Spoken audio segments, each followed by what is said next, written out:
Hello, welcome. My name is Libin and I am a therapist. Today we are sitting with something that millions of men carry, but few ever know how to name. It is not just stress. It is not just sadness. It is the hidden link between what happened to us when we were young and who we became later. I am here with John. Hello. John, thank you for being here. I know this is not easy. It is not, but I think it is time. Take your time. There is no rush here. I have spent most of my life being fine. That is the word I use, fine. When someone asks, "How are you?" I say, fine. Even when I am not, even when I have not been fine for years. Fine can be a very heavy word. Yes, it is heavy, and I have been carrying it since I was a child. Where would you like to begin? I think it starts with a house. Not a home, a house. Brick walls, thin doors, and a lot of silence. I grew up with two parents who were there physically, but emotionally, they were ghosts. My father worked all the time. When he was home, he was tired. My mother was, I do not know how to describe her. She was present, but not present, like she was always looking past me. That is a lonely way to grow up. I remember one night I was maybe 8. I could not sleep. I was scared of something. I do not even remember what. My father came to the doorway. I thought finally he will sit with me. But he only stood there and said, "Go to sleep. Big boys do not cry." Then he closed the door, and the room felt even darker. A child learns a lot in moments like that. I learned that nighttime was not safe, that being scared was something to hide, that no one was coming to help. Yes, lonely, that is the word. I was not beaten. I was not screamed at. I had food, clothes, a school bag, but I do not remember being held. I do not remember being asked, "How was your day?" in a way that meant someone really wanted to know. I learned early that my feelings were too much. If I cried, my father would say, "Be a man." If I was sad, my mother would look uncomfortable and leave the room. So I stopped showing them. I put them in a box, and I locked it. You were a child learning to survive. Children learn very quickly what is allowed and what is not. I learned that being strong meant being silent, being loved meant being convenient, and being a man meant not needing anyone. Then school started, and that was another place where I learned I was not enough. I was not good at sports, I was not tough, I was quiet, and quiet boys become targets. You were bullied. Yes, not in the dramatic way people talk about, not every day, but enough. Enough to make my stomach hurt every morning before I got on the bus. Enough to make me walk home the long way so I would not be seen. And I never told anyone, because telling would mean admitting I was weak, and I had already learned that weakness was not allowed. I remember one day when I was 10. I came home from school with a torn jacket. A boy had pushed me into the fence. I stood in the kitchen, trying not to cry. My mother looked at me and said, "What did you do to make him angry?" She did not ask if I was hurt. She did not hold me. She asked what I had done. That question stayed with me. For years, I believed that if someone hurt me, it was my fault, that I must have done something to deserve it.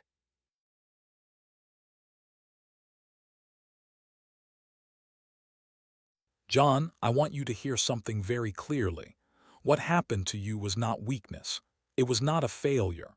You were a child adapting to an environment where his emotions were not safe. I just wanted someone to see me.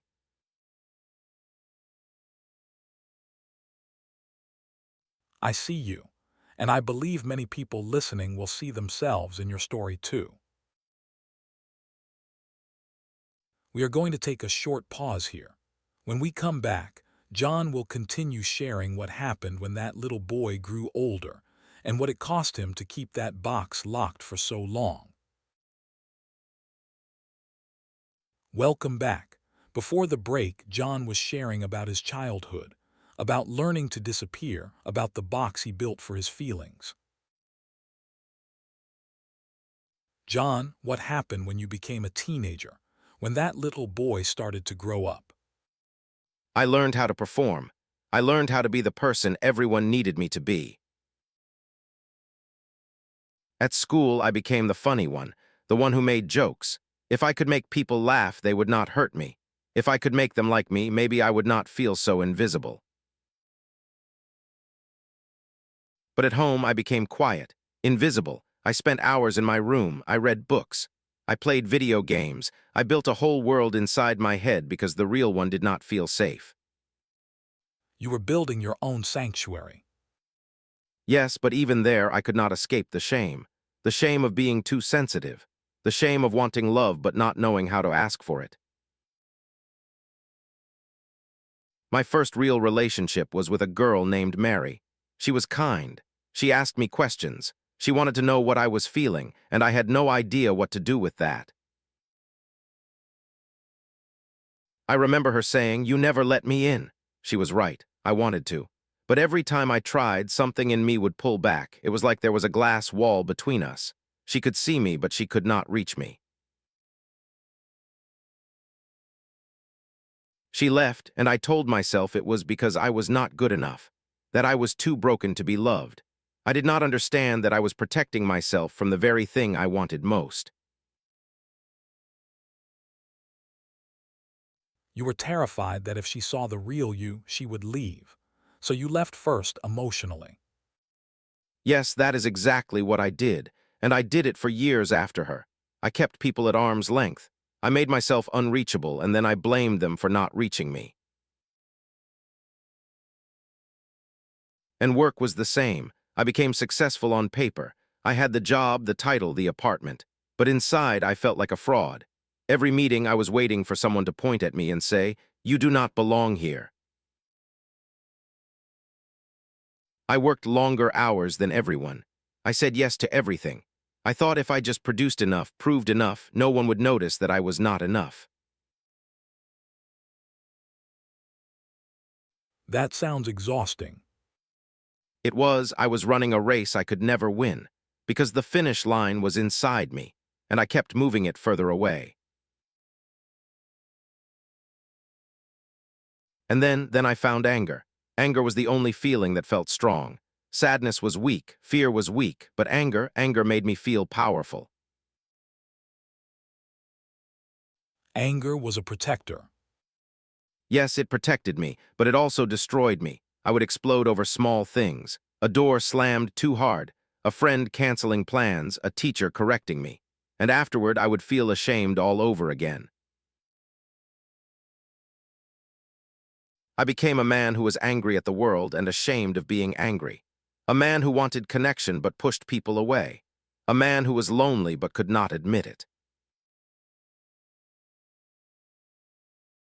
That is a painful contradiction. It is, and the only way I knew to quiet it was to escape. Alcohol first, then other things, parties, relationships that went nowhere. I was always looking for something to make me feel okay, just for a few hours. Were you ever okay? Sometimes, for a moment, when I was drunk, I could laugh. When I was with someone, I could pretend I was wanted. But the next morning, the emptiness was always there, bigger than before. I remember one night. I was 23. I was sitting on the bathroom floor in my apartment. I had been crying. I do not remember why. I looked in the mirror and I did not recognize myself. I saw a stranger, a tired, angry, lonely man.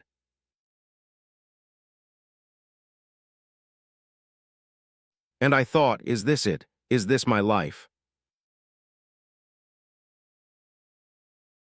That question can be the beginning of something. It did not feel like a beginning. It felt like the end. It was both. A part of you was ending, the part that had survived by hiding, by performing, by numbing. And that part was exhausted. I was exhausted. I had spent 20 years holding my breath, waiting for permission to feel. waiting for someone to tell me I was allowed to be human. You are allowed to be human, John. You always were. We are going to take another pause. When we return, John will talk about the moment he reached out for help and what happened when he finally opened the box. Welcome back. We are sitting with John as he shares his story. John, can you tell us about the moment you decided to reach out? It was not a big moment, not a breakdown in front of everyone. It was small. I was at work. I was in a meeting and I could not focus. I felt like I was going to fall apart. I went to the bathroom. I sat in the stall and I thought, I cannot do this anymore. Not just the meeting, everything. I cannot keep pretending. That night I searched online. Why do I feel empty? Why do I get angry so fast? Why do I hate myself? I found articles about childhood trauma, and for the first time I read words that felt like they were written about me. What words? Emotional neglect, hyperindependence, shame, people-pleasing, fight, flight, freeze, fawn. I had never heard of fawn before, but I knew it. I had been doing it my whole life.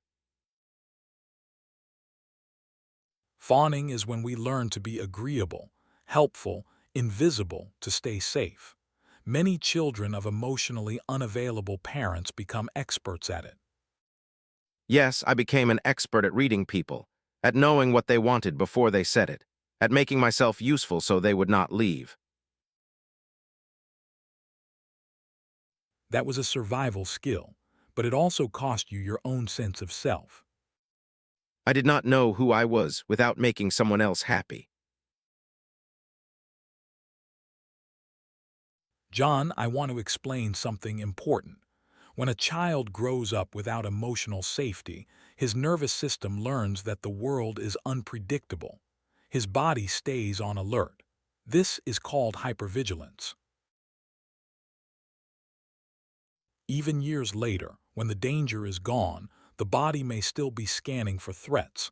That is why a small criticism can feel like an attack.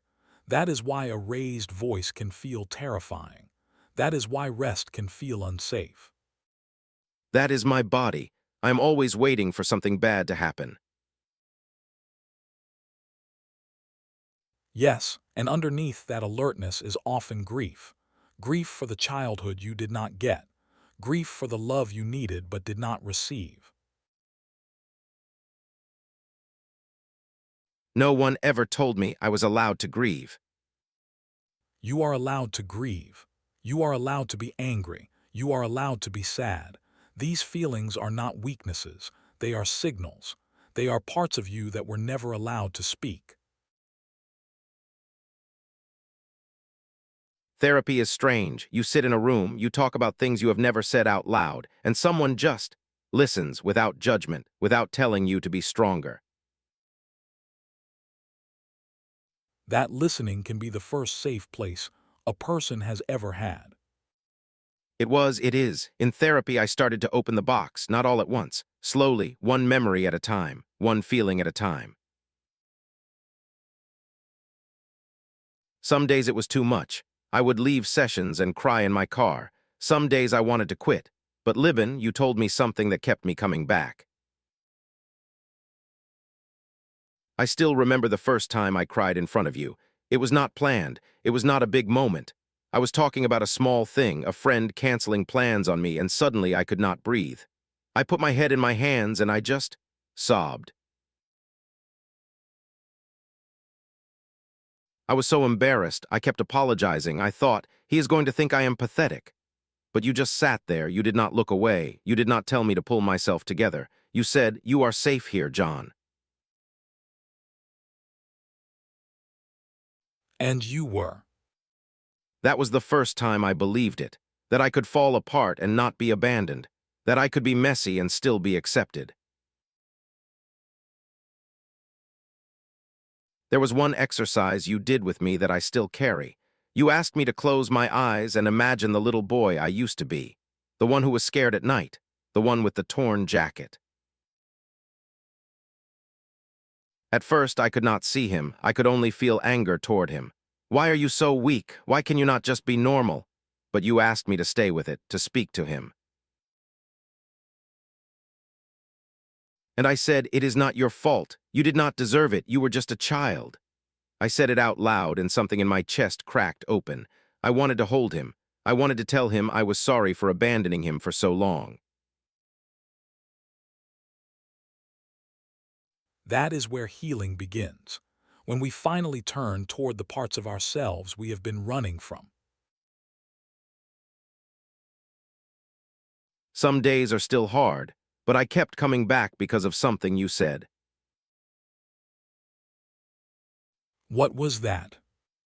You said healing is not about becoming someone new. It is about coming home to the person you already are. That is what therapy is, coming home. We will take another pause, and when we come back, John will share what coming home has looked like, the practices, the small victories, and the hope he has found. Welcome back. We are in the final part of our conversation with John. John, you started therapy. You opened the box. What happened next? At first nothing, then everything slowly. The first thing I learned was to breathe. It sounds ridiculous, but I had been holding my breath for years. Not just when I was anxious, all the time. My shoulders were always up. My jaw was always tight. Trauma lives in the body. The breath is one way to begin telling the body it is safe now. That is what you said, and I started practicing. 4 seconds in, hold, 4 seconds out. I would do it before meetings, before bed, when I felt the anger coming. Then I learned grounding, naming 5 things I can see, 4 things I can touch, 3 things I can hear, 2 things I can smell, 1 thing I can taste. It sounds so simple, but when I am spiraling, it brings me back. It reminds me I am here, not in the past, not in that house, not in that school. That is powerful. The present moment is one of the safest places we can learn to live. I also learned to speak to myself differently. For years, my inner voice was cruel. You are stupid. You are weak. No one really loves you. I would never say those things to a friend, but I said them to myself every day. What do you say now? Now I say this is hard and I am doing my best. I say it is okay to feel this. I say I am learning, I am not broken.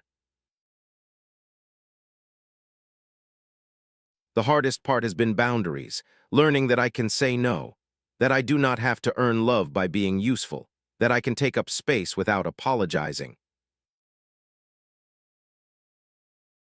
Boundaries are a way of telling yourself that your needs matter. And they do. For the first time, I believe that. I remember the first time I really used a boundary. It was with my father. He called me like he always does and started criticizing my job, my life, my choices. And instead of staying quiet, instead of getting angry and hanging up, I said, Dad, I love you, but I need you to stop speaking to me that way. If you continue, I will have to end this call. I was shaking, my heart was pounding, but I said it. And he did not know what to do. He laughed at first, then he got quiet. Then he said, fine, and changed the subject. After I hung up, I went into the bathroom and looked in the mirror. And I saw someone different, not the tired, angry man from before, but someone who had finally stood up for himself. That is a powerful moment. It changed something. It proved to me that I could protect myself now, that I was not trapped in that house anymore. I also started a morning practice. Every day I look in the mirror and I say 3 things. You are worthy of love. You are allowed to make mistakes. You are not the things that happen to you. Some days I believe it. Some days I do not. But I say it anyway, because my younger self needed to hear those words, and now I get to be the one who says them. John, if someone listening is where you were, what would you want them to know? I would want them to know that they are not alone. That feeling broken does not mean they are broken. That needing help is not failure. I would want them to know that healing is slow. It is not a movie moment where everything changes. It is 1,000 small choices, choosing to breathe, choosing to be honest, choosing to stay. And I would want them to know that it is worth it, even on the hard days, even when the box feels heavy. There is a life on the other side of this, a life where you can feel safe, loved, and at home in your own body. That is beautiful. I am not fully healed, I still have bad days, I still get angry sometimes, I still feel small. But now I have tools, now I have someone who listens, now I have hope. Hope is not the absence of pain. It is the belief that pain is not the end of the story. Yes, that is it. If you are listening today and any part of John's story touched you, please know this. You are not broken. You are not weak. You are a human being who survived something difficult. And survival is not the end of the road. It is the beginning. If you can, reach out to someone you trust, a friend, a family member, a therapist. You do not have to carry this alone. Thank you, Libin. Thank you, John. Thank you for your courage. Thank you for your honesty. This has been The Hidden Link, a man's journey through childhood trauma and healing. I am Libin. Take care of your mind, take care of your heart, and be gentle with yourself.